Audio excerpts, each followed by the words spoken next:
Good evening. My name is Deji Olukutin, the Ford Foundation Freedom to Write Fellow at PEN, and on behalf of the 3,400 writers, translators, and editors of PEN, it's our great pleasure to welcome you to the 9th Annual PEN World Voices Festival of International Literature. I'd like to take a moment to thank the festival sponsors and supporters whose generosity made this festival possible. I'd also like to thank the more than 100 volunteers who have given their time to help us. Don't forget to add your name to our sign-up sheet at the membership table to receive our e-newsletter and stay current on all PEN news. Haiti in Two Acts is the culmination of our cultural exchange with PEN Haiti that has been supported by the Ford Foundation and the Jerome L. Green Foundation. PEN Haiti suffered a terrible tragedy when its director, Georges Anglade, was killed in an earthquake, but the PEN Center has since been rebuilt, as you will learn today. Over the past 18 months, we have worked with PEN Haiti to support its amazing new House of Literature, and we participated in the Libérer la Parole Festival in 5 cities throughout Haiti. Books will be available for sale at the table outside, where the authors will be able to sign copies after the event. Before I introduce each of our guests, please silence all things in your possession which beep, ring, buzz, play musical tunes, or bark. The format of Haiti in Two Acts will feature an opening short lecture by Amy Willentz and a panel discussion led by Shoshana Guy. Shoshana Guy is a journalist who has worked for the last decade in television news, both as a producer and correspondent. Currently, she is working as a producer for NBC's Rock Center for Brian Williams.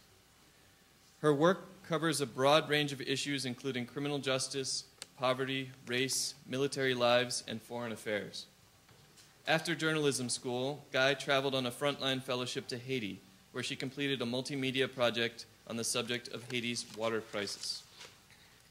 She has also worked as a producer for Tom Brokaw and received an Emmy nomination in 2007 for her piece Separate and Unequal about race and poverty in America.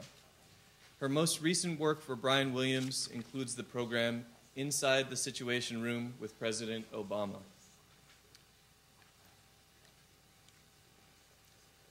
Amy Willentz is the author of Farewell Fred Voodoo, A Letter from Haiti. She is the winner of the Whiting Writers Award, the PEN Martha Albrand Nonfiction Award, and the American Academy of Arts and Letters Rosenthal Award. Willentz has written for the New York Times, the Los Angeles Times, Time Magazine, and many other publications. She teaches in the literary journalism program at the University of California at Irvine and lives in Los Angeles. Welcome, Amy.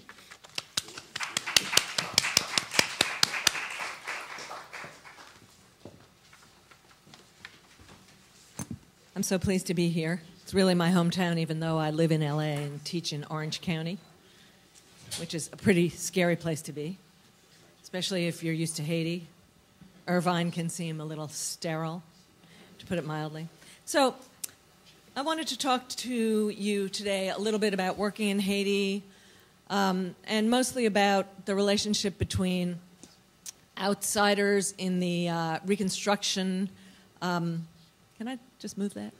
In the Reconstruction effort after the earthquake, and how outsiders and Haitians seem, to my mind, to get along and not get along. So I just wanted to describe Haiti for those of you who haven't been there. It's an incredible place just to be in. It's a place of sensory overload for people who are used to the boring North. That means often that it's difficult to live in, even if you're not a Haitian living in poverty in Haiti. There's a huge amount of noise. There's a huge amount of chaos. And yet it breaks down often into a place of great depth and, of course, as it has been for more than a century, of a passionate interest for outsiders. And I'm one of those outsiders who's been captivated by the orderly disorder and the disordered order of Haiti. That's how I'd have to explain it. I've often wondered, though, as I've worked in Haiti over the past 20 years and more, I just say 20 so I don't date myself too completely, I often wonder whether Haiti and places like it throughout the world might not be better off without me and people like me working in them. So that was the thing that I set out to consider in my book, Farewell, Fred Voodoo.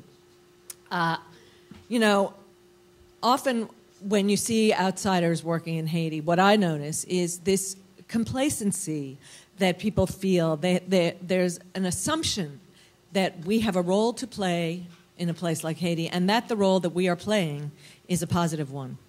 And there is kind of a micro-focus among people in reconstruction. So that after the earthquake in Haiti, there was relief, and then there was recovery. Now, relief is when you rush in a natural disaster and you pull people out of the rubble and you perform triage and you take the wounded who can be helped and you help the dying and you try to save lives and you perform amputations and you bring in food, and all sorts of good things happen in the immediate aftermath of such a terrible disaster that really does help people. And it would be very hard, although because I am me, I have tried, but it would be very hard to criticize a relief effort. A relief effort is really the saints come marching in and try to save lives.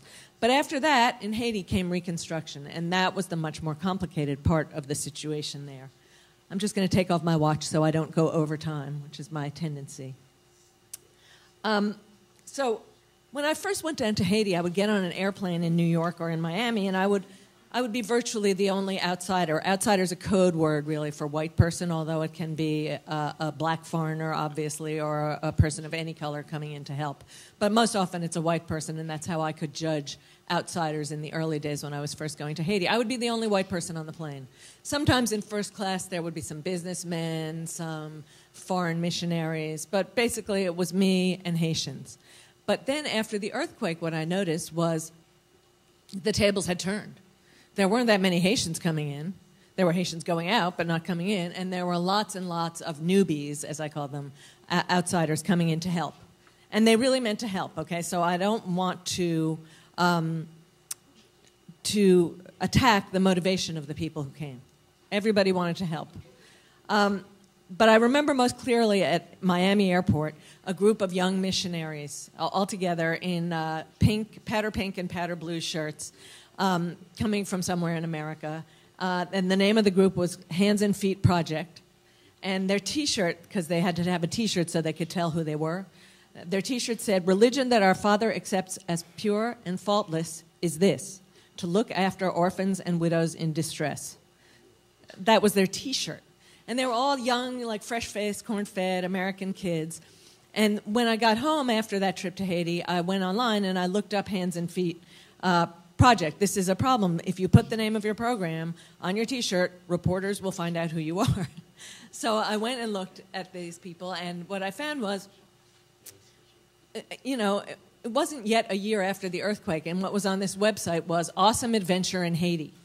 So these kids were coming into the earthquake to have, not spring break, obviously, because it was a do-gooding mission, but to have experience, as my sons would say, to get the feel of what Haiti might be like and to do some good while they were there.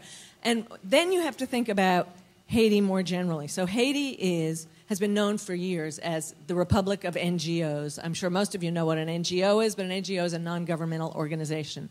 So there's an estimate that before the earthquake there were already 10,000 small NGOs functioning in Haiti, doing things like water projects in a village, building a school. These are the most typical projects that are done. Reforestation, because Haiti has a bad problem of deforestation. And these are all these little pockets of programs, and then bigger ones like USAID, which is the American development branch of our government. So all these little groups come in, and I think one of the things that Haiti's taught me so much about America. So when I look at all these little NGOs in Haiti, I think to myself, oh, that's what it would be like if we actually listen to the people who tell us to de-governmentalize programs and put them in the hands of the private sector. Then the U.S. will be more like Haiti. In Haiti, sanitation is largely privatized. Education is almost completely privatized. Healthcare is almost completely privatized. And water delivery is almost completely privatized. Power is very limited and largely stolen by the people in the slums and shanty towns. So that's the kind of situation you're working with all the time in Haiti, a very patchwork situation. And then in the reconstruction effort after the earthquake, these huge groups came down, like the Red Cross, which had 13 people on the ground when the earthquake struck, and UNICEF came in full force, bringing in at least hundreds, if not 1,000 people into the country. And huge amounts of money were promised to these groups, right? And I know you all know about that, and probably many of us in this audience gave some money to the Haitian reconstruction and relief effort. But what happened was many of the larger groups who raised more money didn't really know what to do with it because they didn't know Haiti that well, and they didn't have a sense of villages and various places where you could actually get the money to do what it was supposed to do. So they gave to the people they knew. This happened really visibly with the Clinton-Bush Foundation and with the World Bank. And the World Bank has said, this was one of my favorite things that I discovered, the World Bank gave a little report of its own, an internal report about how well things were working that the World Bank had tried to do. And this was pretty early on, before the earthquake. They said the outcome of the World Bank assistance programs in Haiti is rated unsatisfactory. This is by the World Bank, if not highly so. The institutional development impact negligible, and the sustainability of the few benefits that have accrued unlikely. That's the World Bank talking about its own programs over many decades. Now, often when you hear that kind of talk, what is implied is that Haiti is so backward that all these wonderful things that these people, these nice people have tried to do can't work there.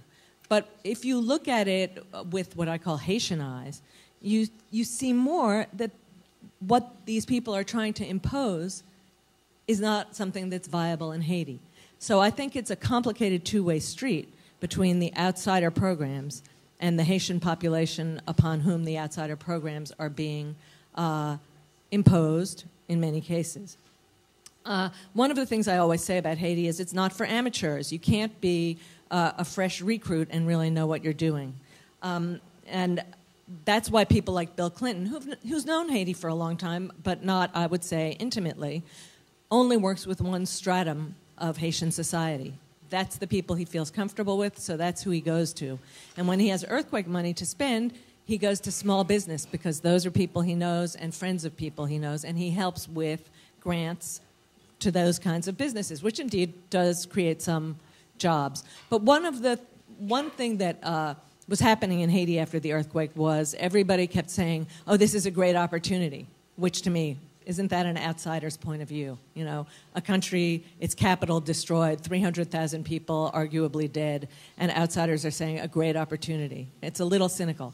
But so Clinton's slogan was build Haiti back better. But the question then is, you know, who's to say what's better? And how is that going to be decided? René Préval, who is not everybody's favorite president of Haiti, had, I thought, a fairly good vision of what Haiti might look like after the earthquake. And that was to build back some neighborhoods with good seismic care, where people who had been displaced in Port-au-Prince could go, and then to try and make centers of kind of community and civic life in the 9 departments in Haiti. So I thought that sounded good, but the way that got translated by the outsiders, by the Clinton-Bush Foundation, for example, was to build an industrial park in the north of Haiti, far from the earthquake center, and put in, you know, a South Korean garment factory, which indeed does give you a lot of jobs. Papa Doc also did that. He brought in outside employers. And what it did for Papa Doc was it gave a lot of Haitians jobs and changed nothing about the future of those people's families. And that is the same thing that's happening in the north at the Caracol factory. What happens is people go in, they make, it's virtually a subsistence living. So it's like being a farmer, only you can't feed anyone. And you can't raise your children out of poverty, and you can't, accrue savings so that you can help the next generation with their lives. So it just, basically, it's one way to create a constant workforce at a very cheap wage. And that's, to me, my analysis of the Caracol factory. And indeed, the people I talked to about the Caracol factory agreed with me to a degree, people who worked on getting it in place. They said you cannot just have a garment industry. You have to have a textile industry in the country, you have to have an apparel industry, and you have to have a 10-year plan, a 10-year financial plan for your country. And if you don't do that, you're a negligent government. And I think that you can safely say that the Haitian government is negligent. They still have not got that plan. Another thing I wanted to say, there are a lot of sayings in Haiti, and in my book I start each chapter with a saying. And one of the great things about the sayings of Haiti, the proverbs, is they come from the land, most of them, and they can be applied to almost any situation. So I could slap one proverb or another on each chapter, and you could conceivably say, oh yeah, I see how that proverb has to do with that chapter, even though I wasn't sure myself. But there's one proverb I particularly like. It's not even a proverb, it's kind of just a point of view. And it goes like this: Tout ça oué, c'est pas ça. And that means everything you see, that's not it. Or more colloquially in English, what you see is not what it seems. And I like that saying because I think it's a very important thing for outsiders to remember when they're trying to work in Haiti.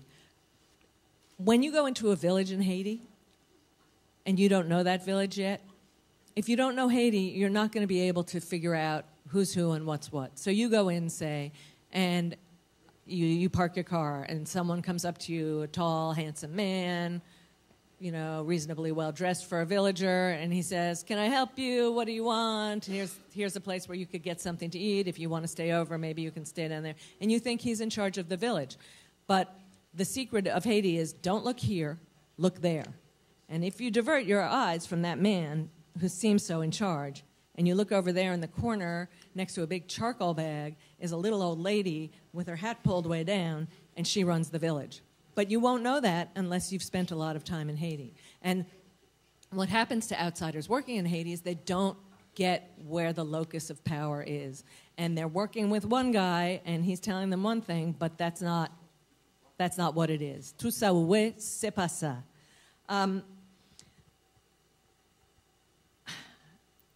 So let's talk about this.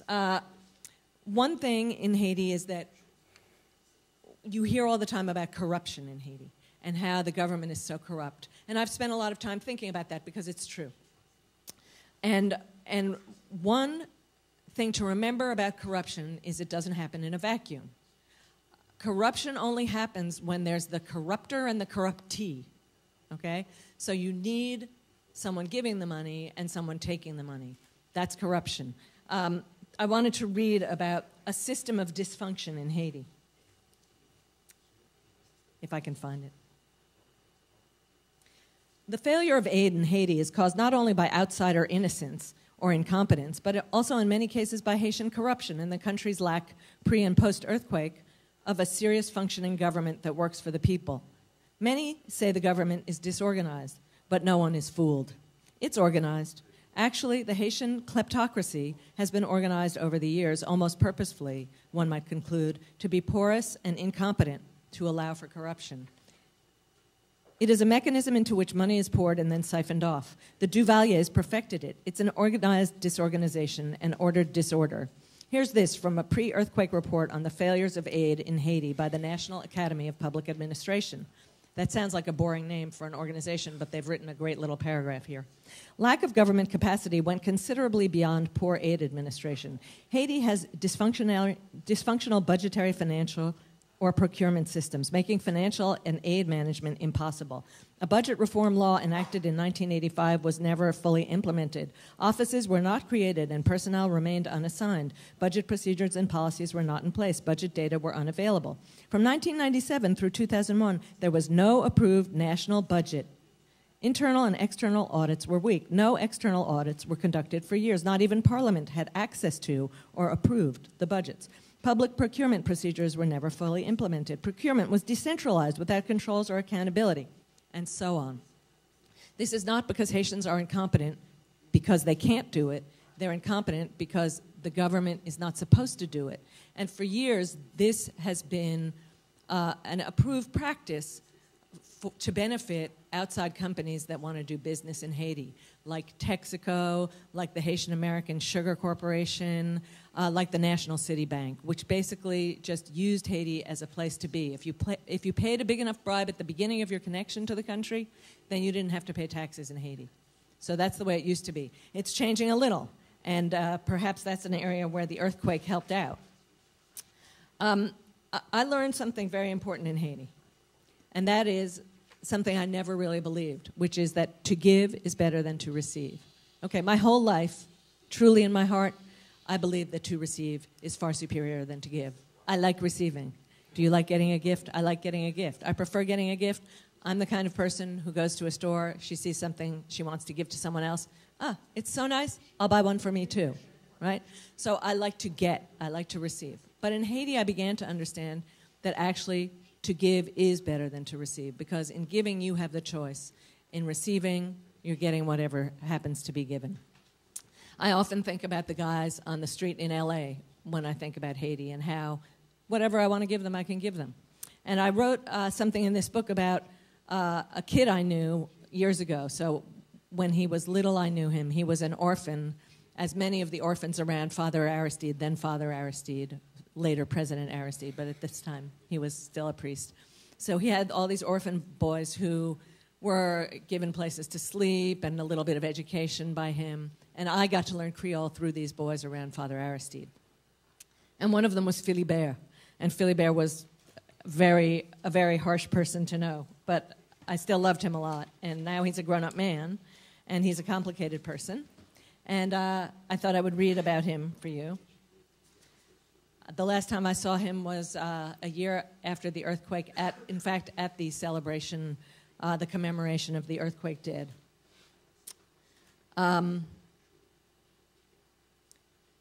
So he suddenly sprouted up in front of me, Philibert. I was standing there, and I had been looking for him all over the city, and I couldn't find him, and I was worried that he'd been killed in the earthquake. I'd been looking for him for a year. It was weird to me that he hadn't found me. He knew where I would hang out. He knew that I would be there. He knew that we had a good relationship, and I could help him out. So he sprouts up in front of me, and finally I said, "Can I help you in any way?" Because he was acting kind of weird, and he just looked at me. "Amy, you are my mother," he said to me in English. So I gave him some money, and he disappeared into the crowd. I saw a patch of red, his T-shirt, fading away down Grand Rue. My child, I thought. I tried to imagine it. I wondered if there really had been any connection between us ever other than monetary. Because of where I was from, I had always had the power in our relationship. Because of where he was from, Philibert was always the weak one, poor, needy, desperate. Of course, we each bore some responsibility for who we were and how we had ended up, but we were also prisoners of our fates, each of us locked into our own individual history and geography. I was from the United States, and he was from Haiti. That was it. I always had and gave money. He always did not have it and needed it. It was always my choice. Would I give him something? How much this time? It was easy, even pleasurable, for me to give it to him, but it was all cruel for him. The crowd around me was singing a spindly soprano hymn as the memorial service began. But where was Philibert going now? Why didn't he have a cell phone? Why didn't he have my number? And now that speck of red had vanished. I squinted into the sun, trying to find him again. But he had slipped back away into the heat and darkness and was lost to me. So I think about Philibert when I think about giving and receiving and about how the whole post-earthquake situation went. One of the things that was interesting to me was how I became a Haitian after the earthquake. I live in L.A., and I have friends who are architects in Silver Lake, a very hip place, and they know that I'm involved in Haiti and that I write about Haiti. And one day after the earthquake, they said to me, could you come over and look at this plan we're submitting for a contest to build housing for the displaced earthquake victims in Haiti? And I said, yeah, I could come look at it. And they said, because you'll know, if it will work for Haitians. So I went because I was writing a book, and I thought, okay, let's see what my friends asked me to do. And they showed me this quite nice design, and I said to them, well, it would be good if you could make it so families can group all around one courtyard the way they do in villages, so they can have some, because it was very modern and kind of un-Haitian in this weird way. And I talked to them about it for a while, and then they started talking about other things, and I'll read to you from that. After we finished with the housing, one of the architect's assistants got up and made a little presentation about a tree they think will be good for construction and other purposes in Haiti. Oh, I have seen this tree before. I have seen it so many times, I thought, as I drank an espresso prepared for me on the office machine. This tree, the young man said, grows really fast. It needs little care and little water. When it matures, in virtually no time, it can be cut down. It will spring up again, no worries. It can be used for construction. Its wood is strong, flexible in an earthquake, and heat resistant. But equally, you can make clothing out of it, and it's nutritious. You can eat its leaves. Its seed pods are natural antibiotics. If you make a tea out of its bark, it gives you more calcium than 3 glasses of milk, or some such. I drum my fingers and close my eyes because I have heard about these trees from development people for more than 3 decades, but have never seen a single person in any developing country I have visited pick one of its leaves, build a house out of it, or make school uniforms from it. I'm sure they do, somewhere, maybe even somewhere in Haiti. But for me, the all-purpose tree, whatever its species, embodies the impulse of so many good-hearted people from the developed world who would like very much to find a simple solution to the very complicated problems of the developing world. The smartest people often begin their work in development by believing a quick fix is possible, that technology, know-how, nature, and their own good-hearted spirit will fix things. It's the Sean Penn theory of development work. And if you're Penn and working in a small enough sphere, you can get a few good things done. So why don't these trees save the world? After years of considering the question, I think I figured out the answer, which is that we live in a world where people have been living for a long time, doing things like building civilizations, cultures, and traditions, along with simply surviving and reproducing. You can take one of these trees into a Haitian village, and the villagers may drop a couple of leaves in their soup, but really, they don't eat leaves. They eat rice and beans and chicken when they're lucky. The only leaves they eat are thyme. They love to cook with thyme. It's in the French background. They eat cornmeal with sauce. They eat canned sardines with tomato and onions over rice. They simply don't munch on leaves. They prefer mangoes and bananas. The traditional priest who practices traditional medicine doesn't know the leaves of this tree, and he too will turn away and go back to the leaves and bark he has always used for antibiotics, wounds, and medicinal drafts. Here's the thought experiment. If a bright-eyed relief worker came to you and told you that these leaves were better for your child than a glass of milk, would you substitute the leaves for the milk? Would your child eat them with his Oreos? There is one woman in Mill Valley, California, who would probably try this out with her kid. She lives in a perfect, environmentally correct house. There are probably several people in Hollywood who would try it. But other than that, no one will, not even if your kid hasn't had a glass of milk in a week. You'd still try to figure out a way to get a glass of milk, because that's what you want for your kid, and that's what your kid wants, not leaves. What if your house fell down, and that bright-eyed relief worker told you that if you just grow these trees in your backyard, you could build your next house from them for free? Well, you just wouldn't do it, not even if the house you lost was a shotgun shack or a trailer home. You'd still want to build back what you'd lost. People, in fact, do not easily see the value in building back better, because that better is subject to interpretation. Bill Clinton's better may not be Philibert's better, and my better may not be a Haitian president's better. In any case, most, look into your own heart, want to build back the same. Or you could say the same but better. That's how it is. You want 2 glasses of milk, maybe. 2 glasses of milk is the same but better. You want your same house, but with 1 more room. The same but better. But a bunch of leaves, while it may be better according to the relief worker, is not better for you. It's worse. It's inedible. And you know for a fact that the relief worker himself is not eating those leaves either. So with that, I'm going to close. I hope I've provided some insight into the situation, and I guess we will begin our conversation. Thank you.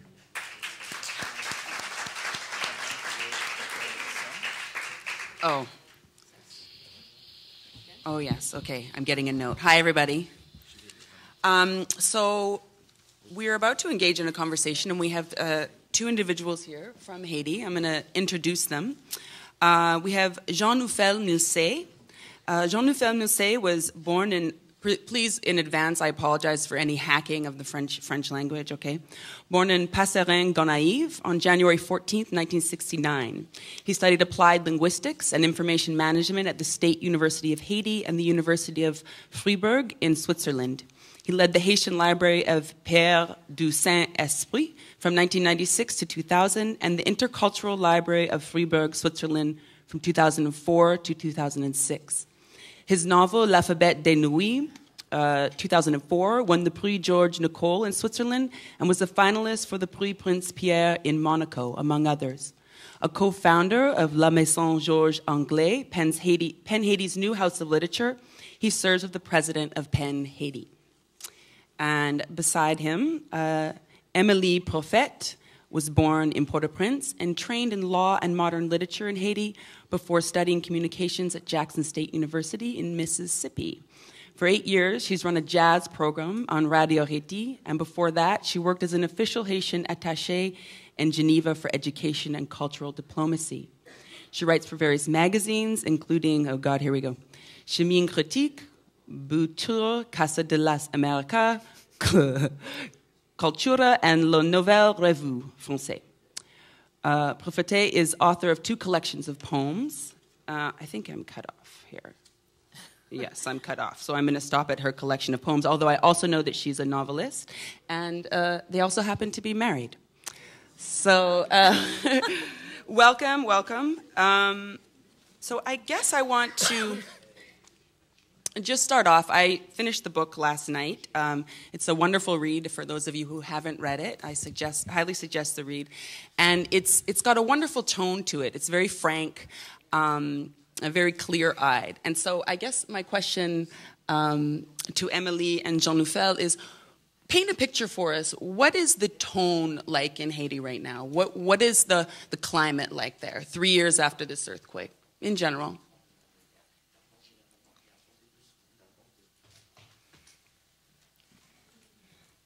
Oh, we're having translation here, so sorry. This is our translator. Daniel.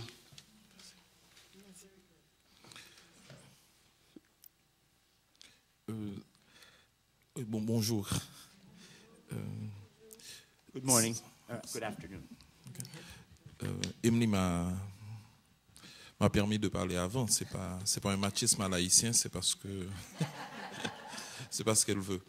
En fait, ça m'arrive et depuis quelque temps, j'essaye d'écouter tout ce que se dit sur Haïti et sur la reconstruction. So I was trying to listen to everything that's been said about Haiti and about reconstruction. Il est assez bizarre de voir la quantité de points de vue que les étrangers, les coopérants et ceux qui veulent aider ont sur Haïti et sur la reconstruction.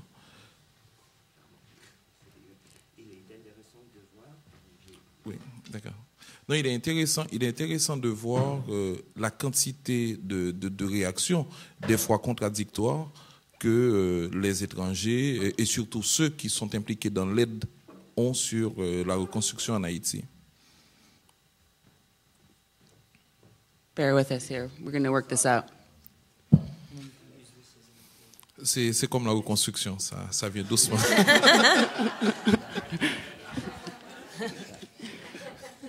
It's very interesting to see everything that has been written by foreigners about the process of reconstruction in Haiti. And this process of interpretation is in itself a process of reconstruction. Et à chaque fois que je dois intervenir, puisque je suis écrivain, on m'accorde de temps en temps un espace de parole, j'aime utiliser ce tableau concept de Magritte. Ceci n'est pas une pipe. As a writer, I often have the opportunity to speak out, and I'm asked to speak out, and I like to use the concept. C'est le tableau de Magritte. This is not a pipe. I like to use to refer to a Magritte painting, which is. Ceci n'est pas une pipe. This is not a pipe, but it's a picture of a pipe. C'est une réponse surréaliste à une situation surréaliste. This is a surreal response to a surreal situation. Peut-être qu'on va me redonner le micro, mais je vais essayer d'aller très vite pas pour essayer d'expliquer, mais pour soulever 2-3 petites inquiétudes que la plupart du temps, tous les experts n'ont jamais remarquées. I may have time to go into this in greater depth later, but I would like to point out 2 or 3 sources of concern that all the supposed quote-unquote experts have never pointed out. S'il devait y avoir de reconstruction, j'ai essayé de parler de la reconstruction en Haïti dans un roman que les gens n'ont pas pris au sérieux. Bon, en fait, je suis allé vers le côté totalement chaotique. Il faut arrêter de reconstruire. I discussed the issue of reconstruction in a novel of mine, where I dealt with this from a very chaotic point of view, where I said that we have to stop reconstructing. Et maintenant? Et now, parce que ce pays, quand on parle toujours de l'État, et les concepts que les gens utilisent, c'est plutôt les concepts de gouvernement, de république, mais qui ne parlent jamais de cet État qui doit être pris dans ces 3 aspects, qui est déjà le territoire, la population et les gens qui nous dirigent, étrangers y compris. Oui.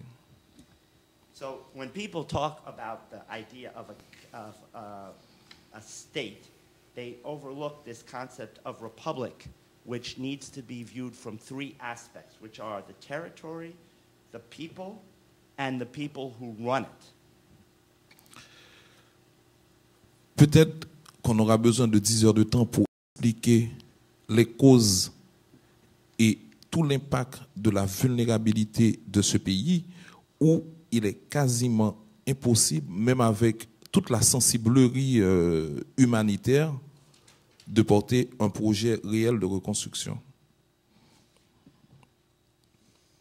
We might need hours, 10 hours, to explain the impact on the vulnerability of a country where all the overly emotional efforts have not been able to carry out a single concrete humanitarian aid project. Vous qui donnez votre argent, si vous êtes généreux, ou bien qui allez en Haïti, il y a une chose que vous devez savoir.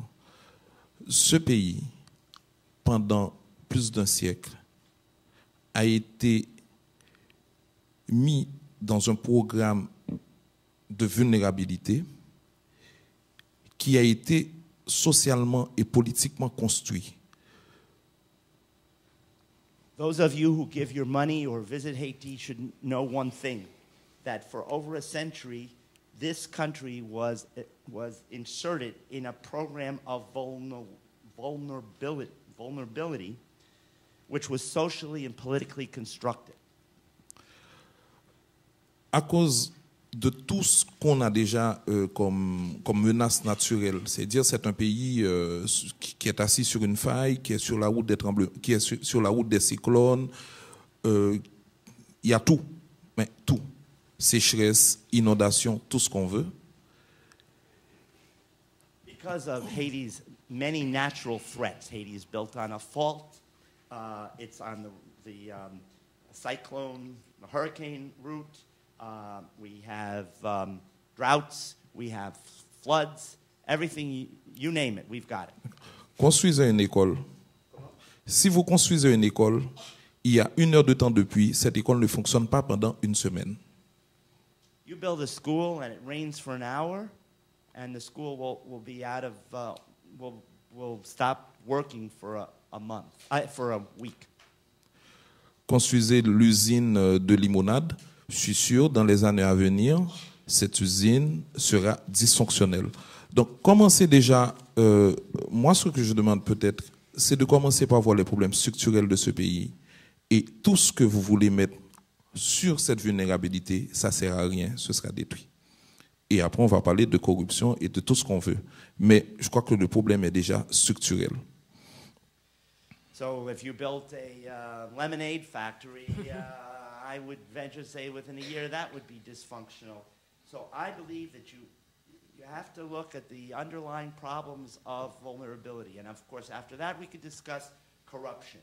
But we have to look at the basic structural problems.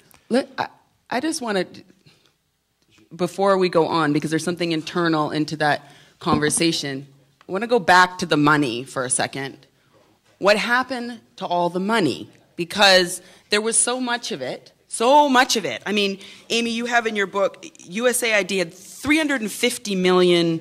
The Clinton-Bush fund collected from, a lot of folks in America, $49 million, of which, would you say, 7.7 has actually been used or given out.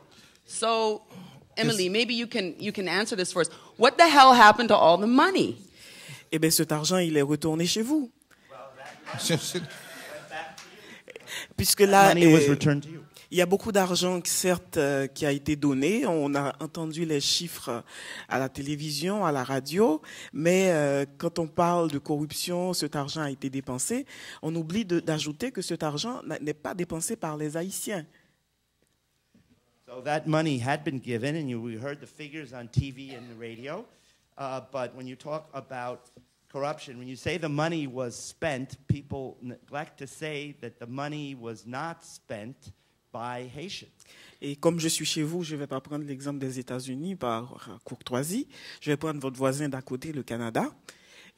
Si le Canada donne $1 million à Haïti, on va être sûr qu'il n'y aura que 0,001% de cet argent qui va servir en Haïti. Ils vont s'assurer que chaque fonctionnaire, chaque blanc-bec qui va venir, qui n'a pas d'expérience du tout, va avoir une 4x4, un salaire qui va tourner autour de $25 000 par mois, un appartement à $10 000, et puis tout cet argent va être dépensé pour des ressortissants canadiens qui travaillent dans le programme. Et ce qui arrive en général, ils vous disent qu'ils vous envoient un expert, ils cherchent un Haïtien qui a déjà une expérience dans le domaine, à qui cette institution va donner $2 000 par mois pour former l'expert qui va en gagner 25 000. So, because I'm here in the United States, I'm not going to speak badly about this country. No, you can. It's okay. She didn't, though. So I'll take the case of Canada. Hey. So I'm Canadian. That, Actually, she just transposed the American facts onto the Canadian. So assume that Canada gave $1 million. You can assume that actually 0.001% of that would actually be spent in Haiti. Most of the money would go to these Canadian functionaries who were wet behind the ears, and they would get their SUVs, and they would have $25,000 a month spent, and they would get $10,000 apartments, and the money would go for them. And if there was they looked for an expert, a Haitian expert.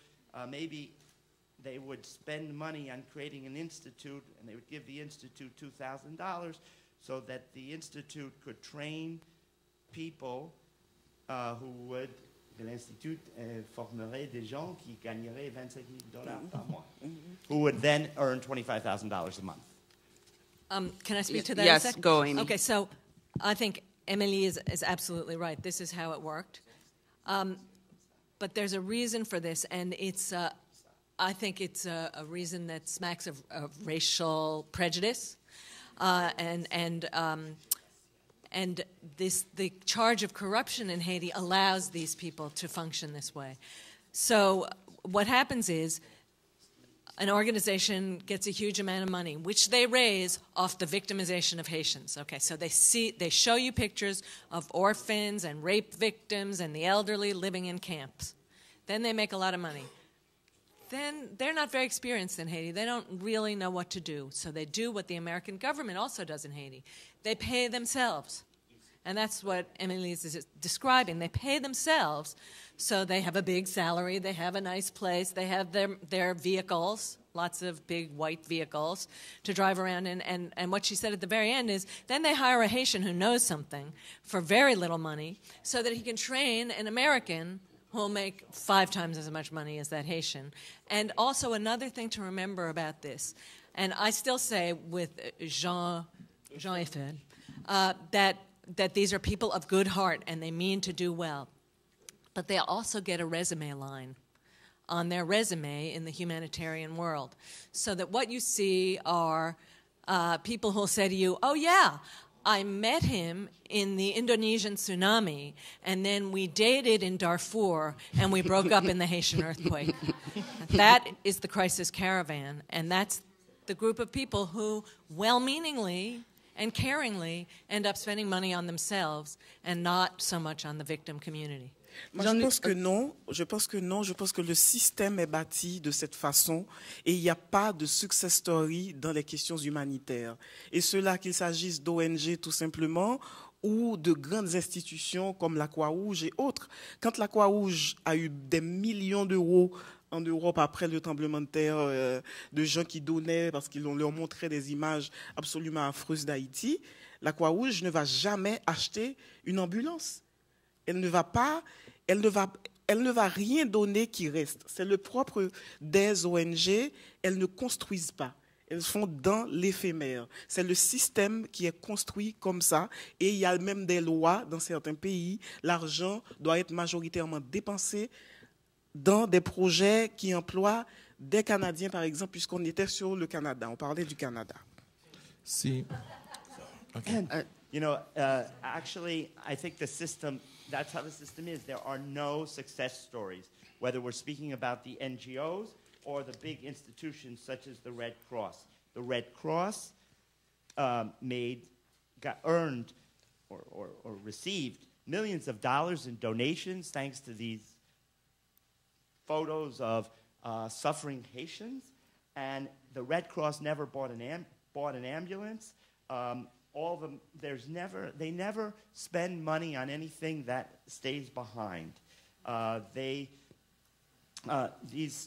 countries, the donor countries, often have laws that stipulate that the money be spent, for example, since we're talking about Canada, that the money be spent on projects that employ Canadians.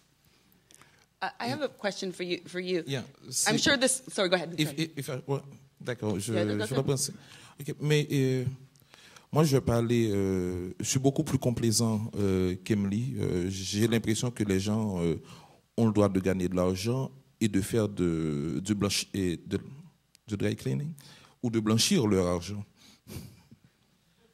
You know, I'm a little more tolerant than my colleague here. I think that people have the right to make money and to launder their money. C'est ce qui se passe. Mais il y a une chose, il y a une chose qui est très inquiétante et extrêmement désagréable, c'est que le Wonderful World que la communauté internationale humanitaire a créé en Haïti est en train de créer une ségrégation irréversible dans ce pays. However, something which is much more disturbing and unpleasant, which is that the wonderful world that the international aid community has created in Haiti is now creating lasting segregation in the country. Ils ont inventé une autre catégorie de personnes qui gagnent trop, qui ont besoin d'espace pour eux. 3-4 générations dans ma famille, on a toujours travaillé, on est toujours allé au restaurant. Actuellement, je suis sûr qu'il y a des restaurants en Haïti où je ne peux pas y aller. Ce n'est pas pour une histoire de couleur, c'est le pouvoir de la consommation qu'a donné cette communauté internationale à certaines personnes qui ne foutent rien dans ce pays. Qui font rien. So this phenomenon has created a whole new category of people who make too much money and who need space for themselves. My family has been in the restaurant business for 3 or 4 generations, and I am reasonably sure that there are some restaurants now where I could not afford to eat because of the patterns that have been created by these people who do nothing in Haiti. Et ça, c'est criminel. Oui. And that is criminal. Can I read Yeah. one thing? This is from a great American president, Theodore Roosevelt. He said, "Sentimental humanitarians always form a most pernicious body, with an influence for bad hardly surpassed by that of the professional criminal class." Just repeating my colleague. But isn't this Teddy Roosevelt. D'accord. Isn't this? I mean, this couldn't have come of any surprise to Haitians. I mean, this is not. No. It may be more massive because of how massive the catastrophe was, but this has been going on since 1915 or beforehand. What do Haitians think? Are they like, yeah, no big surprise here, we expected as much? Or is there a general feeling of real disappointment? Because this was supposed to be Haiti's big chance. I mean, we were going to rebuild it like no one had ever rebuilt it. It was going to be like Vegas.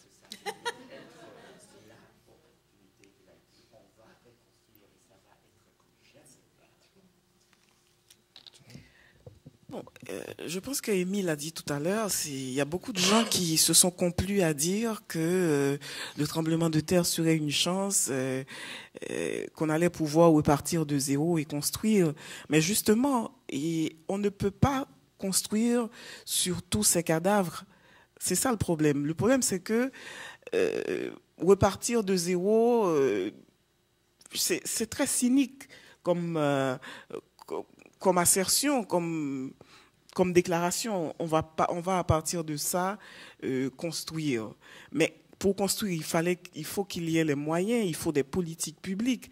Et justement, il ne s'est pas passé quelque chose après le tremblement de terre. Je ne suis pas capable pour le moment de dire ce qui ne s'est pas passé, mais on peut le constater, il y a quelque chose qui ne s'est pas passé. Justement, parce que la mort de 300 000 personnes, en aucune manière, ne peut constituer une opportunité pour faire quoi que ce soit.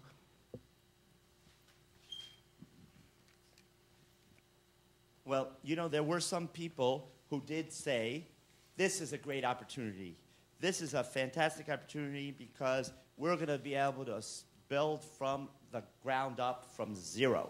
Start out from zero and start out from scratch and rebuild. But you cannot rebuild on corpses. I think that position is rather, it's a cynical assertion, a cynical statement. And you need the resources and you need the public policies. There was something after the earthquake that didn't happen. And I don't know exactly what it was that didn't happen, but it stems from the fact that you can't just build upon 300,000 dead bodies. Parce que justement, on n'a pas eu plus de moyens après le tremblement de terre. Et s'il y a des choses qui ne se faisaient pas avant, c'était par manque de moyens. Le tremblement de terre ne nous a pas octroyé plus de moyens. On a eu la conférence de New York, il y a eu beaucoup de promesses, mais ces promesses n'ont jamais été honorées. Il n'y a pas eu plus d'argent dans les caisses de l'État après le tremblement de terre. C'est vrai qu'il y a eu beaucoup d'argent qui ont transité à travers les ONG, mais je viens d'expliquer tout à l'heure ce qu'il est advenu de cet argent. In reality, we did not have more resources. There was a big conference in New York, and lots of pledges were made, but they came to naught. The money, there was no more money in the coffers of the government of Haiti. The money transited through the NGOs in the way I just described. Go ahead. Ouais. Je rajoute un peu, je fais ça assez souvent avec Emily, je la rencontre tout le temps. Donc, il y a aussi un problème historique aussi. On a l'impression qu'il y a une situation qui ne change pas mais il y a des concepts qui changent de préférence. Et comme vous avez dit tout à l'heure, si on remonte déjà à l'occupation américaine depuis 1915, bon, peut-être ça va prendre tout le temps pour en parler, mais ça nous a légué quand même la même chose avec les missionnaires, où on a le concept de résignation. Donc, on agit, il y aura un impact. Avec la résignation, vous serez bien. Et c'est exactement la même chose avec les humanitaires. Et maintenant, ça a changé. C'est plus la résignation, c'est la résilience. Mais j'ai jamais pu comprendre comment on est aussi résilient en Haïti et on meurt plus facilement que tous nos voisins. Resilience and resignation. Comment on est aussi résigné ou aussi résilient? Résilient. Okay. So, you know, I think there are the same problems throughout the problems throughout history do not change, but there are some new concepts. You talked about the American occupation in 1915. I think the same thing happened with the missionaries, and we're constantly taught to accept resignation after a humanitarian disaster, resignation and resilience. But I've never managed to understand one thing, which is how we can be as resilient as we are and die so easily. I want to kind of bring it down to the micro a little bit. Amy, who is Fred Voodoo? Fred Voodoo. As per the title of the book. Yeah, the title of the book is Farewell, Fred Voodoo. And Fred Voodoo is, the reason I call it Farewell is because I want to get rid of this idea of Fred Voodoo. Fred Voodoo is an old British journalist's cynical phrase for the Haitian man in the street, like Joe Sixpack. So Fred Voodoo, so people would say, oh, did you talk to Fred Voodoo today? You know, when I was first in Haiti, and I was very shocked by this. But I thought a lot about it, and I thought about how stereotypes of Haitians lead, in fact, to the kinds of problems we saw during the Reconstruction effort, where power is never, a gesture is made toward autonomous, authentic, Haitian self-development. But really the money and the power reside in the outsider's hands. The decision-making is in the outsider's hands. One great example of how things remain in the outsider's hands is how President Préval was always searching at the airport in the early days of the Reconstruction effort for the big meeting of outsiders that was taking place to decide how money would be spent in Haiti, and he wouldn't even have been told where this meeting was to take place. But so I felt that it was this idea, not thought of so explicitly, of Fred Voodoo and all the negatives that have always been brought by white outsiders to the foundational religion of the Haitian state, which is Vodou. All those negative ideas have caused to be depraved the way the outsider behaves toward the Haitian community, with dire results during the occupation, certainly, that were not particularly regretted by the outsiders. They thought that they were doing the right thing with heathens and pagans.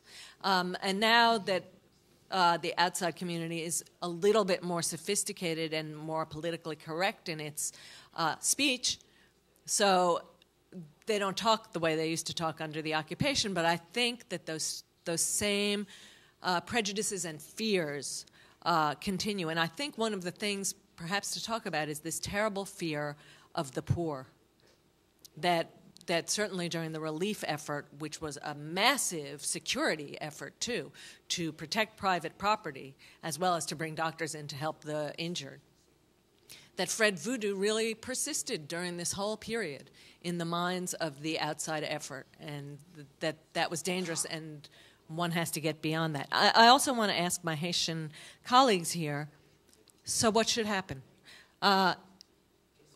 Was Reconstruction worse than no Reconstruction? I don't think that they would argue that relief was worse than no relief. Was Reconstruction worse than no Reconstruction? Should there be foreign aid in Haiti? And if not, where do we go? This is something I'm struggling with and I talk about often, and I have no solution, and so I throw that back to you if that's okay.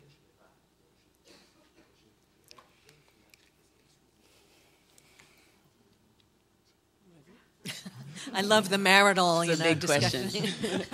You can both answer. It's an enormous question. Et, moi, je me demande à quel point que cette problématique peut aller au-delà de ce qui se passe en Haïti. C'est peut-être un procès de toute la coopération nord-sud qui est en train de se jouer. Et tout le monde sait pendant ces 50 dernières années que la coopération nord-sud a été un véritable échec et doit être vraiment repensé. Nord-sud. Un véritable échec. Ça, c'est peut-être des paroles d'experts, mais j'ai l'impression que je parle en connaissance de cause. Ils vont pas venir me chercher. J'ai travaillé, ça m'arrive de travailler pendant longtemps sur des choses cyniques pour la Banque mondiale en qualité de consultant. Même à l'intérieur de la banque, on sait extrêmement bien que ces 50 dernières années, la plupart des gouvernements du Sud et dont Haïti a été très très mal conseillés par les experts du développement. I wonder whether this can go beyond what's happening in Haiti through North-south. With the 50 years of North-South collaboration have been a failure. And I don't think it's pretentious of me to say this. I've sometimes had the opportunity to work as a consultant. And I think we can say that over the last 50 years, the South, and therefore Haiti, have been very badly advised. Et comme Haïti est peut-être ce laboratoire extrêmement facile, parce qu'on a la direction d'un État qui est totalement défaillant. C'est un État en crise qui est passé d'État dictatorial à narco-État, à État corrompu. Donc voilà, il y a un terrain totalement efficace pour énormément d'expérience. Mais le problème, c'est trop visible parce que maintenant, le problème ne nous concerne pas. Le problème concerne le Nord parce que entre les ONG du Nord, c'est eux qui se font la guerre en Haïti. Donc là, on est en train d'assister à une lutte d'influence des ONG qui viennent de pays qui se ressemblent et qui ont peut-être les mêmes moyens. C'est une bataille de riches qu'on est en train de payer en Haïti. Une guerre de riches.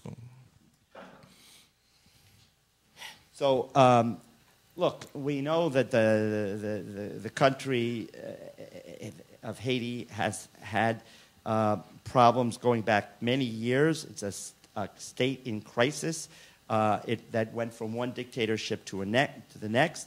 That it was a narco state. It was affected by corruption. We know that. But now the problem is a problem with the North. The NGOs of the North are waging war among each other on Haitian soil. It's a struggle of the rich with the rich. Haïti a cela qu'elle peut être un pays très très emblématique. Je pense à 1804, il y a beaucoup de choses qui sont arrivées en Haïti. Haïti, pour ceux ou celles qui ne le sauraient pas dans la salle, est la première république noire indépendante du monde. Nous avons vaincu l'armée napoléonienne. Mais en Haïti maintenant, Haïti a été, après le tremblement de terre, et s'il y a quelque chose de positif qu'Haïti a montré au monde, que Haïti a permis au monde de voir après le 12 janvier, c'est la déroute systématique des institutions internationales et des ONG. Là, au moins, ce sont des gens qui ne peuvent plus parler très fort du lieu d'Haïti. L'échec est tellement visible qu'ils ne peuvent plus plus parler très fort pour dire que nous venons aider, nous venons sauver, nous avons sauvé. Nous savons que ce n'est pas vrai. Et même après le 12 janvier, quand les secours sont arrivés, et tout le monde peut témoigner, ce sont les Haïtiens qui ont sauvé les Haïtiens. Quand les gens sont arrivés de la Martinique, des États-Unis, de partout, ils ont été sauvés, leurs ressortissants avant, ce qui est peut-être normal. Mais en même temps, c'est extrêmement important pour nous de constater ou de le dire, de le redire, que ce sont les Haïtiens qui ont sauvé les autres Haïtiens et qu'il n'y a que nous, peut-être, qui pouvons faire quelque chose pour nous. We will have time for questions. I see you guys chomping at the bit over there. We're coming. We're coming. I have one more question, and let's finish this translation. So I would say that Haiti has been emblematic in certain senses, as you know. It was in 1804. It became the very first independent republic. Black Republic. Black Republic. Independent Black Republic. Right. In the world. And after the earthquake, after January 12th, I think something positive came out of this, because with all the NGOs in Haiti and all the international organizations, their failure was so manifest and so visible that they can no longer say, we're here to save you and we're here to aid you, because that simply was not true. And as a matter of fact, in terms of the aid right after the earthquake, to be honest, Haiti was saved by the Haitians. I mean, these people who came in from Martinique or from the United States, the first people they saved were their own nationals, and that may be understandable. But I think it's important to say that Haitians saved Haitians, and perhaps only we can do something for ourselves. I know it's going to sound like, I know we're going to have questions in a minute. I promise you.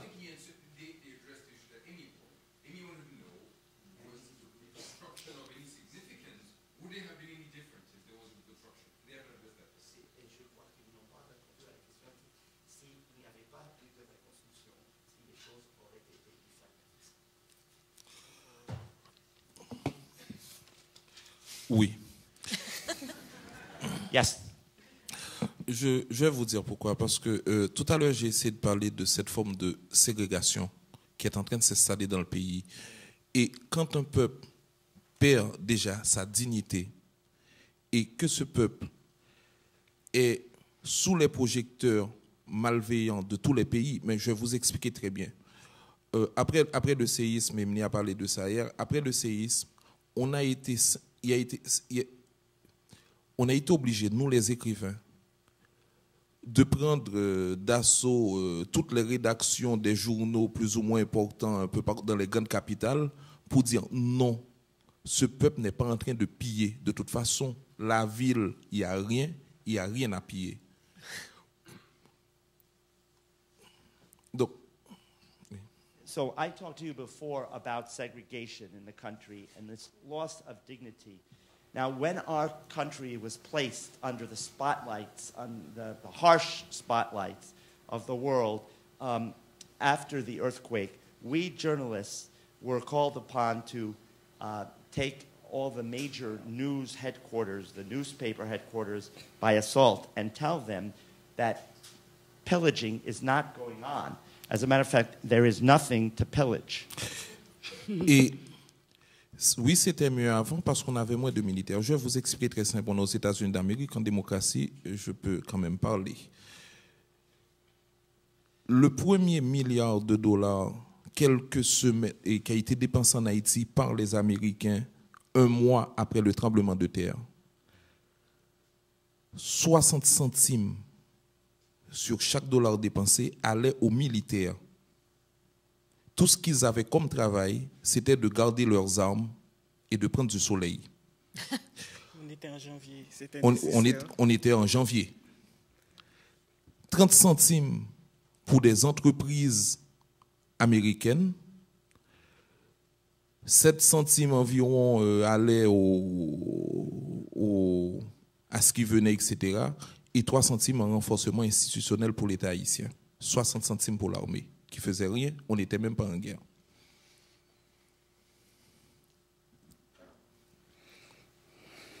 So look, I would say things were better off before because then we had more dignity. I'm here in the United States, and there is freedom of speech here, so I can say that in the United States, of the $1 million that was spent in the first month after the earthquake by the Americans, 60 cents out of every dollar went to support the military, and the purpose of that money was for them to keep their weapons under control and to get some sun. We were in the month of January. There was no war going on. 30 cents went to support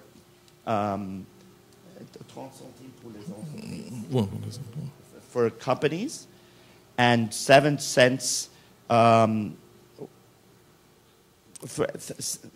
3 cents would go to reinforce actual reconstructive efforts. So, as I said, 60 cents out of the dollar was going to support an army, and there was no war going on. And the army, if I'm not wrong, was the American army, not because there is no Haitian army. L'armée américaine, évidemment. Obviously, Just so everybody knows. Et il y a une dernière chose, c'est que actuellement, Pétionville est plus cher que Tokyo, que Paris, que New York. Vous avez des gens qui payent 100 mètres carrés le mois à $8,000 américains. Pendant ce temps, la moyenne de mètres carrés pour une famille haïtienne de 6 personnes est de 30 mètres carrés. C'était mieux avant, sincèrement. Look, and another thing, just one last thing, the neighborhood of Pétionville is now more expensive than Tokyo, Paris, or New York. You have people who are paying for 100 square meters, $1,000 a month, where a six people, a family in Haiti before would have an average of 30 square meters. Frankly, honestly, things were better before. Et j'ajoute pour terminer que si on peut comptabiliser l'argent qui a été donné en faveur d'Haïti par des particuliers, par des institutions à l'extérieur, personne ne peut comptabiliser ce qui a été fait avec cet argent.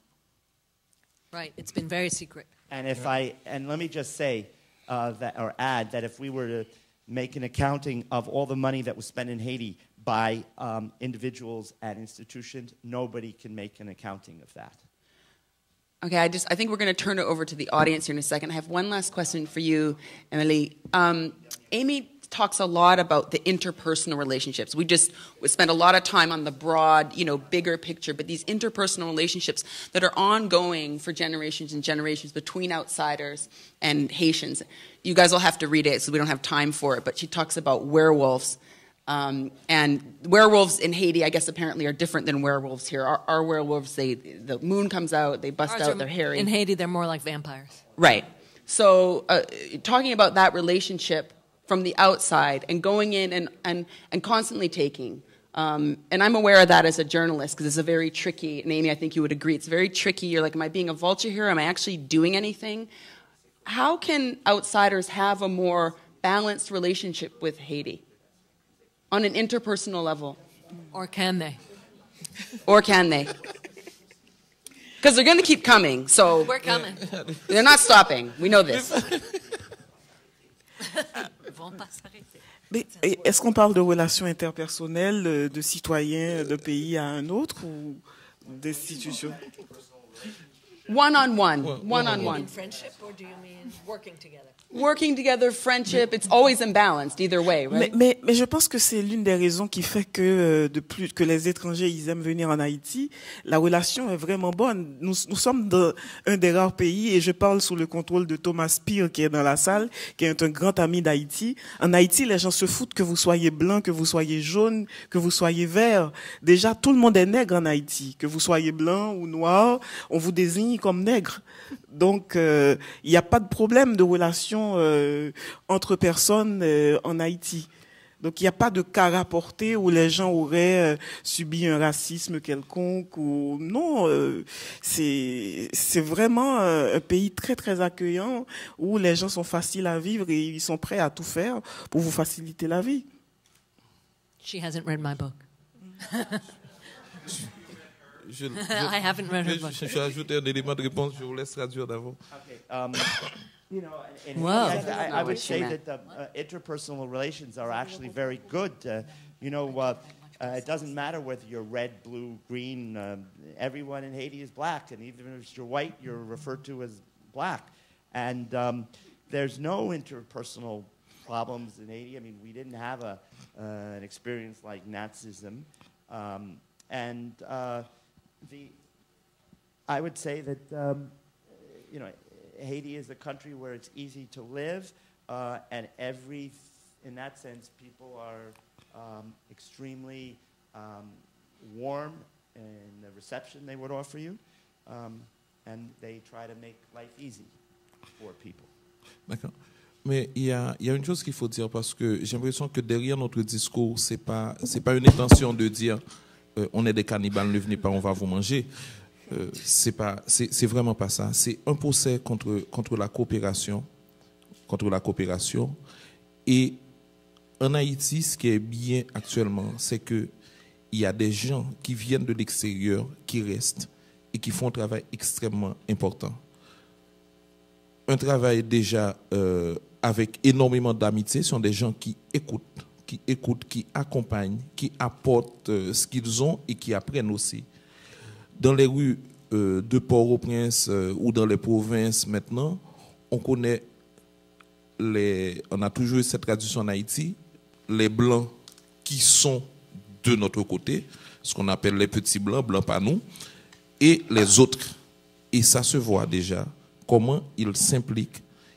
Moi, je connais des jeunes qui ont fait Sciences Po dans des grandes universités, qui sont en train de vivre avec nous, qui sont chez nous, qui sont à moto partout, qui vivent avec tout le monde et qui continuent de travailler. Or, ces personnes sont les premières victimes de cette coopération parce que la plupart du temps, ce sont des personnes qui sont envoyées en Haïti et il y a des managers qui prennent des décisions à leur place qui n'ont jamais mis les pieds en Haïti. Et moi, je connais beaucoup d'expatriés qui sont rentrés chez eux, qui sont allés chez le psy parce qu'ils ne pouvaient pas travailler en Haïti. Il y avait derrière une organisation qui les empêchait de travailler. Or, je crois que la coopération doit protéger les Haïtiens et toutes ces personnes qui apportent notre vision du monde et qui ont envie de contribuer. On a vraiment besoin d'eux et eux aussi, ils ont besoin de nous pour exister. Aussi. Quoi, tout va? I just wanted to add that there are some people who are truly people of goodwill, people who come from the outside, and in our tradition we call them, there's a term we use, les petits blancs, the small white men. They work with us. There are people I know who went to the top flight universities and studied political science, and they're living among us, they're working among us, but sometimes they're the very first victims of this new state of affairs because they're sent by agencies that have the directors of which have never set foot in Haiti and are not familiar with the reality of Haiti. And I have run into expatriates who've gone back to Haiti and have had to go to see a psychologist because they just can't understand how they can work in Haiti now. So these people of goodwill need to be protected. Haitians need to be protected, and they need to be protected. We can use them, and we can benefit from them under the right circumstances. Okay, quick. I know we're running out of time. Let's go. Oh. Here. Oh, okay. Okay, so you take this one because you don't need it. You want to hear it? Okay. Daniel, your mic cut out. Okay. You have had a question in the maroon. You've had a question from Vivian. We're going to pass the mic around though, just because they want to have it on tape. So. Back on. Yeah.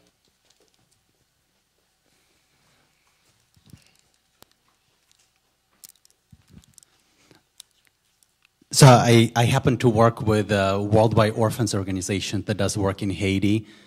And in a very short period of time, they've done, I thought, a really outstanding job, and that was my journey into Haiti. I'm not an expert in Haiti, but that's how I ended up reading your book, Amy. I was the one who invited you for tea on Twitter yesterday. Hi. And I was blown away by your book, like really. And what I was left by reading your book is with a heartbreak. And I think I felt your heartbreak, and I had my own heartbreak reading it. And I would like to challenge you a little bit. Good. I don't know other people. I feel like through the book I really got to know you.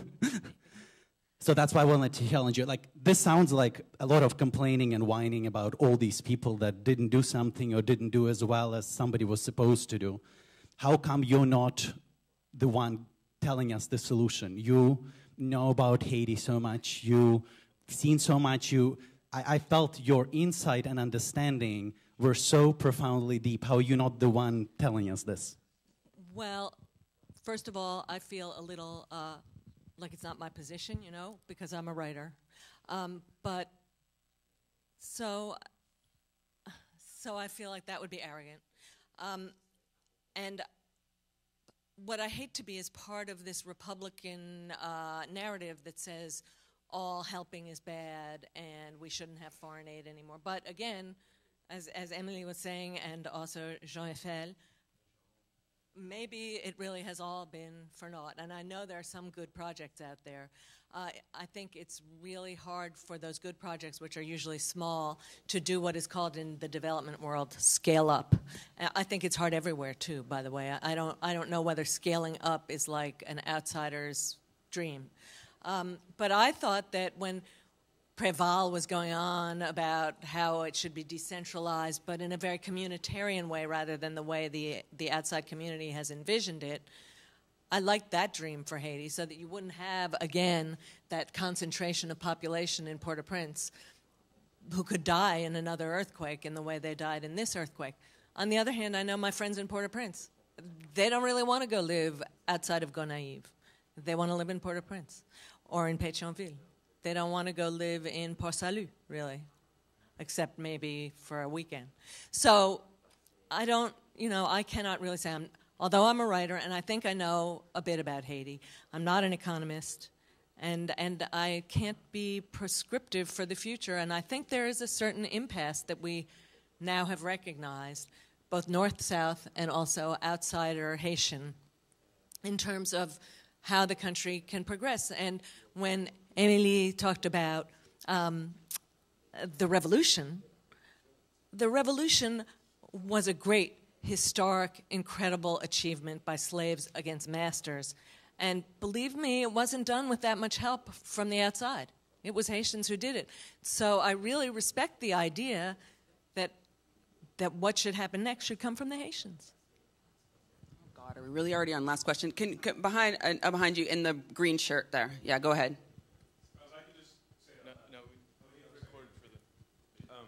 First of all, thank you for all the panelists. I'm a reporter. A few days after the earthquake, I went to report. And as many stories as I was collecting, I was disturbed that me and other reporters were only adding to the pornography of disaster.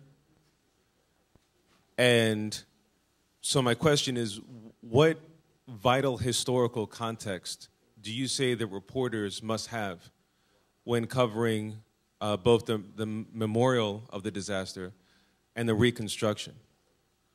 What historical narrative should we be bringing to the readers so they don't see this as only a quote-unquote natural disaster, and also that they don't have the specter of Fred Voodoo as well?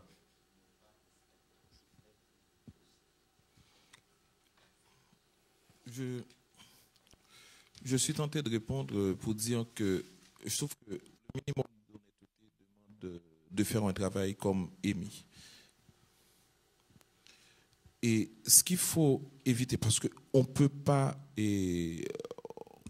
à un certain moment dire que la presse elle est mauvaise, qu'on doit empêcher à la presse d'informer. Les gens ont besoin de se sentir frères. n'importe où il se trouve sur la planète. Mais en même temps, il faut arrêter le sensationnalisme. I don't think there should be censorship. I think people have the right to be informed wherever they are on the planet. But at the same time, I think we need to put an end or stop to sensationalism. Je suis toujours fasciné par le travail des gens qui ont le temps, comme Madame a fait en Haïti. Elle a pris le temps. Elle peut se tromper. Et si elle se trompe, ce n'est jamais de bonne foi parce qu'elle a pris le temps d'écouter. Et le côté superficiel nous a toujours dérangés. Et j'ai su qu'à un certain moment, puisque je me suis réuni dans certains clusters, que certains journalistes devaient arriver à un certain moment toucher la sensibilité des gens qui peuvent donner.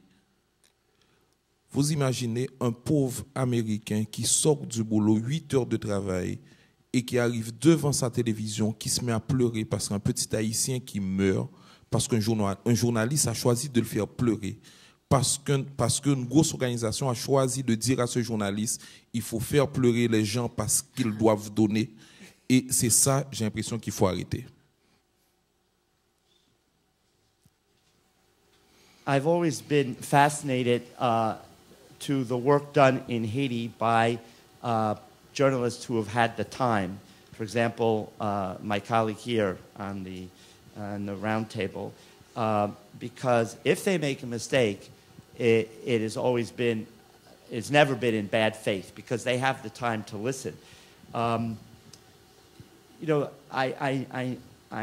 have been disturbed by superficial coverage, and I have had the opportunity to become aware of certain journalists who touched the chords of sensitivity because they had to get people to give money. Just imagine an American who spends 8 hours a day working and then sits down in front of his television set and sees someone in Haiti dying, and he's going to cry, and this has been done because he was told that they need to motivate people to give, and this type of use of journalism is something that I feel should stop. I don't know what to do. We're out of time. Should I take one more question or just no? No. Well, people, what's that? One more question. You. There. No.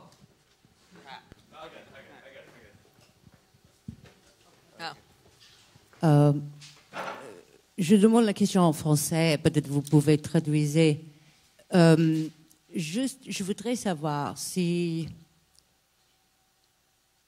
Je pense que l'histoire des Haïtiens, comme ils ont créé leur révolution à eux, ils ont gagné, il y a un très très grand peur pour le pays développé de votre pays. D'abord. De votre pays, les gens dedans.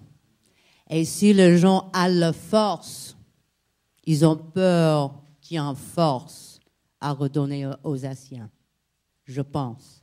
Et ça influence parfois les efforts humanitaires. Il y a toujours une peur derrière si les Haïtiens sont...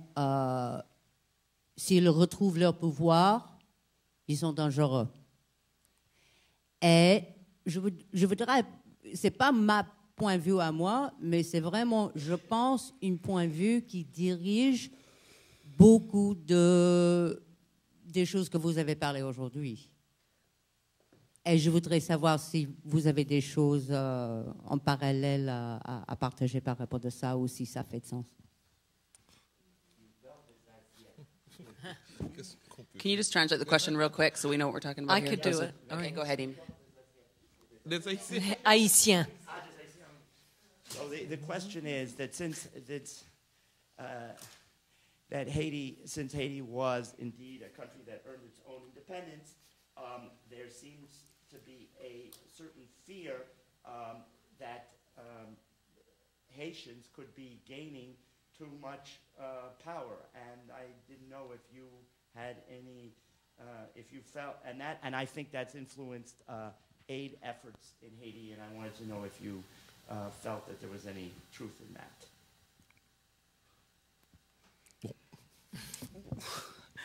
Bon, je pense qu'Haïti, Haïti pendant très très longtemps a été le mauvais exemple, et Haïti a été puni à la fois par l'Europe, par ses voisins américains aussi, puisque Haïti a osé chasser le colonisateur en 1804. Je pense que pendant très très très très longtemps, et jusque dans les années 60-70, on a tout fait pour garder ce pays, pour neutraliser, on va dire, l'État haïtien. Mais est-ce que ça continue? Je ne sais pas, mais il reste que les conséquences de tout ça demeurent.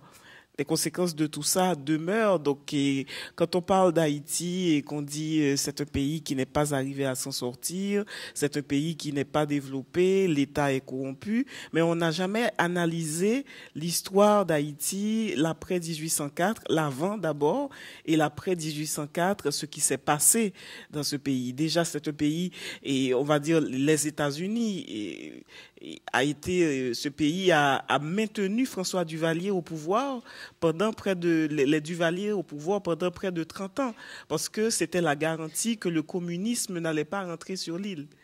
Donc, on n'a jamais pris le temps de voir ce qu'il y a eu autour. On fait semblant qu'il n'y a pas eu l'occupation américaine de 1915 à 1934.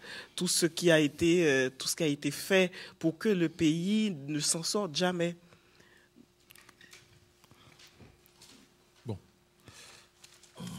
Avoir peur de ce pays, mais on n'a jamais fait du mal à personne. Okay. I'm getting the serious rap now. Do you want to just translate that, and then Amy's going to sign books, and sorry. Yeah, you know, it's true that there was a bad experience from some points of view, because Haiti conquered its own, got its own independence in 1804, and that attitude might have persisted into the 60s or the 70s,